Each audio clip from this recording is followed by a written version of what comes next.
No capítulo anterior, vimos o que são as obrigações trabalhistas e os encargos sociais.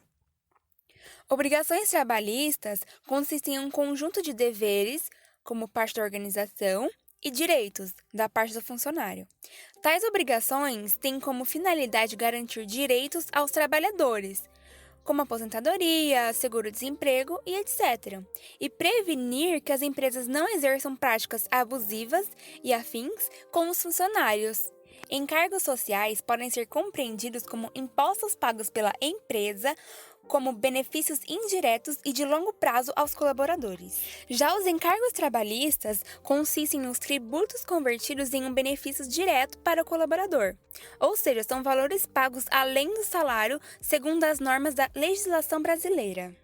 No capítulo de hoje, veremos as consequências do não pagamento ou repasse das principais obrigações trabalhistas e dos principais encargos sociais. Maria é uma grande empresária de sucesso, dona de uma grande organização de cosméticos para pets. No entanto, está andando um pouquinho fora da lei. Ela tem gerido seus funcionários de uma forma um tanto quanto questionável.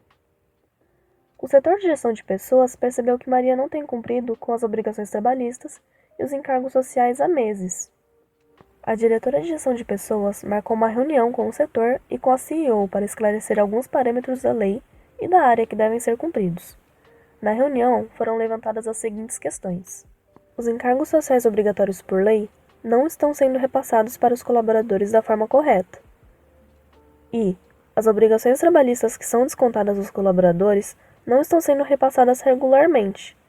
No decorrer da reunião, Maria foi pega de surpresa quando as consequências do não cumprimento da lei. Quando a empresa não realiza corretamente os pagamentos ao INSS, verifica-se uma conduta criminosa, denominada de apropriação indébita previdenciária. Essa conduta é tipificada no Código Penal em seu artigo 168-A. Vale lembrar que não se confunde com casos que a empresa não registra o funcionário. Nesse caso, o procedimento é diferente.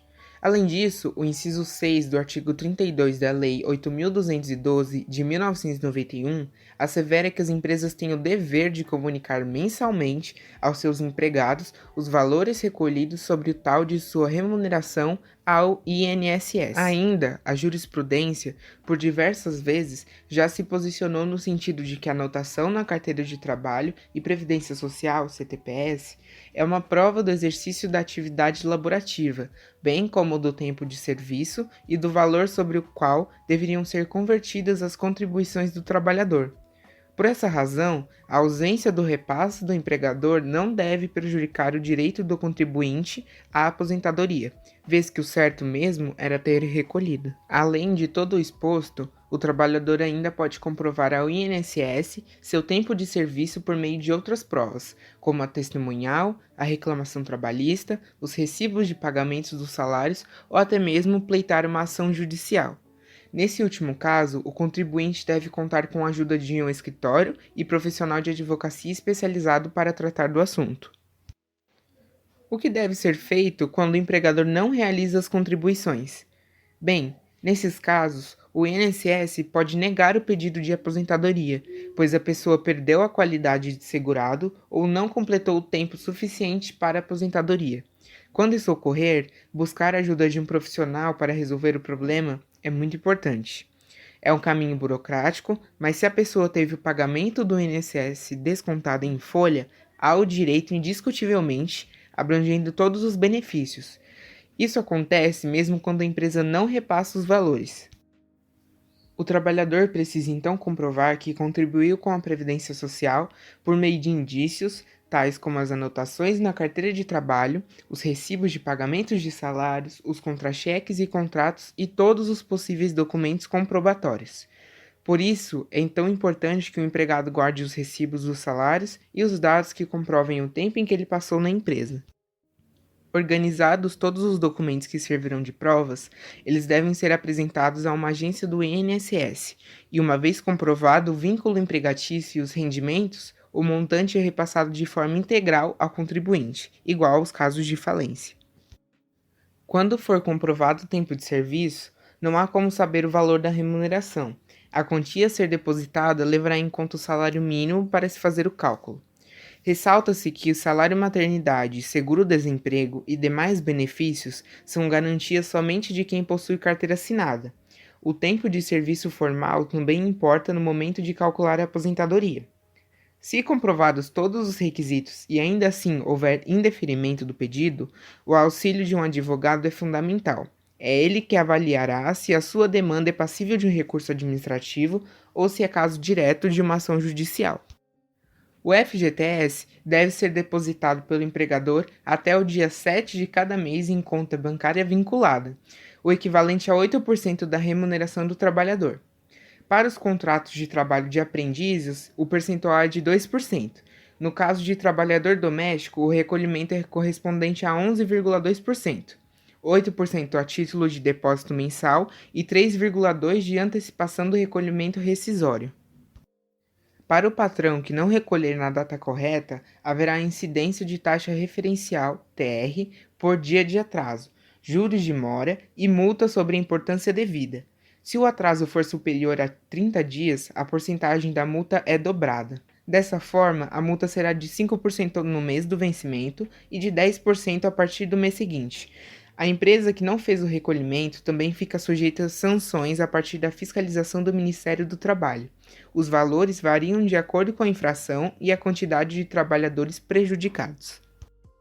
Outra sanção se dá na restrição da empresa quanto à obtenção de crédito, participação de licitações, transferência da sede empresarial para o exterior, impossibilidade de mudança da estrutura jurídica da empresa ou mesmo sua extinção.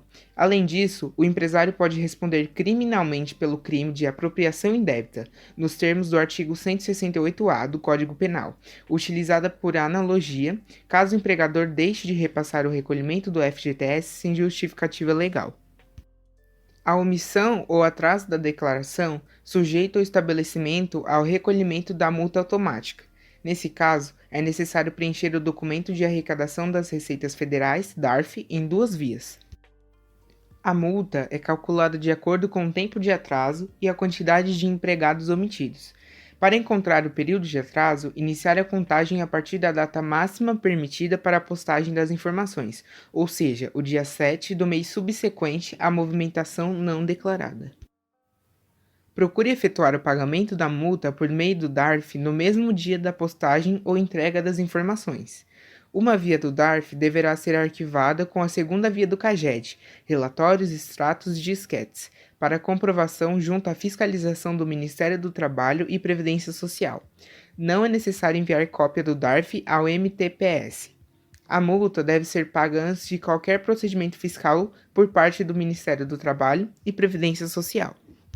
Imposto de renda retido na fonte. As empresas são obrigadas a reter o imposto de renda dos trabalhadores, pagar os respectivos valores na Receita Federal e até o final de fevereiro do ano subsequente, entregar para cada um dos funcionários o seu informe de rendimentos. O documento contém toda a movimentação salarial do ano anterior, incluindo salários pagos, impostos retidos, contribuições à Previdência Oficial, entre outros.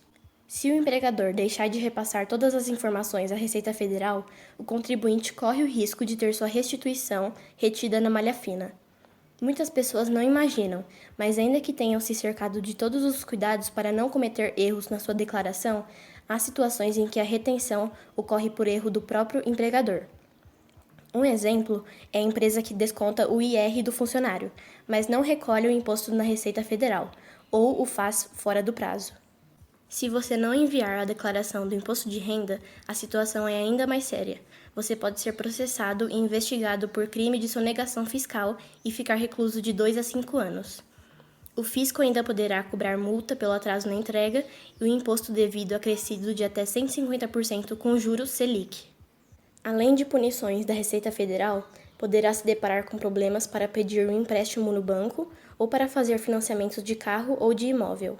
Isso porque o seu CPF ficará irregular, e com isso você ouvirá muitos nãos ao buscar serviços em instituições financeiras, mesmo para fazer investimentos. Além disso, terá problemas para conseguir investir em títulos públicos, fundos imobiliários e diversas outras aplicações financeiras. Relação Anual de Informações Sociais. Como a RAIS é utilizada também como base de cálculo do abono salarial, A não entrega, omissão ou declaração de informações falsas ou erradas é passível de multa, conforme determinada a Portaria número 14, de 10 de fevereiro de 2006, alterada pela Portaria número 688, de 24 de abril de 2009. Assim, a empresa que não entregar a RAIS está sujeita a multa com valores a partir de R$ 425,64, acrescidos de R$ 106,40 por bimestre de atraso, contados até a data de entrega. Somado a isso, lavrado o auto de infração, ainda podem incidir acréscimo dos seguintes percentuais, a critério da autoridade julgadora do caso: de 0% a 4% para empresas com 0 a 25 empregados, de 5% a 8% para empresas com 26 a 50 empregados, de 9% a 12% para empresas com 51 a 100 empregados, de 13% a 16% para empresas com 101 a 500 empregados e de 17% a 20% para empresas com mais de 500 empregados. Já a omissão de informações ou declarações erradas ou falsas incide em multa a partir de R$ 425,64, acrescidos de R$ 26,60 por empregado omitido ou informação incorreta ou inexatamente, de acordo com o previsto no artigo 25 da Lei 7.998 de 1990. Aqui é importante lembrar que, ainda que a organização pague a multa, ela não está isenta do envio das informações da RAIS ao Ministério da Economia ou Secretaria Especial de Previdência e Trabalho. Vale Transporte. O Vale Transporte é o benefício que dá suporte ao colaborador no deslocamento entre a casa e o trabalho. Por isso, é um direito que não pode ser subtraído. A utilização do transporte coletivo público, seja intermunicipal, seja interestadual, deve ser oferecido pelo empregador, segundo a Lei Federal 7.619, de 1987.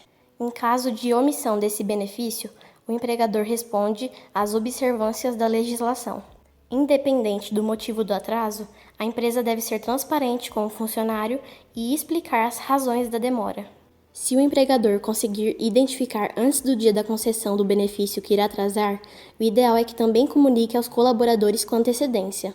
Além disso, deve providenciar urgentemente uma solução para este problema. Contudo, até ter de fato a resolução, o trabalhador pode alegar que não consegue trabalhar até que o vale-transporte seja pago devidamente. Sendo assim, a empresa precisa arcar com as consequências. Maria, depois de todo o esclarecimento, percebeu a importância de andar na lei e cumprir com as obrigações. No entanto, depois de um tempo as irregularidades começaram de novo. Maria teve uma segunda chance com a lei, mas não soube aproveitar. Hoje ela está passando por duros processos trabalhistas. Os seus clientes, depois de descobrirem as irregularidades com seus funcionários, começaram a boicotar suas vendas. Seu grande império começou a ruir, tudo por conta do não cumprimento dos seus deveres. E no próximo capítulo, qual sistema é mais eficaz? Punições ou recompensas?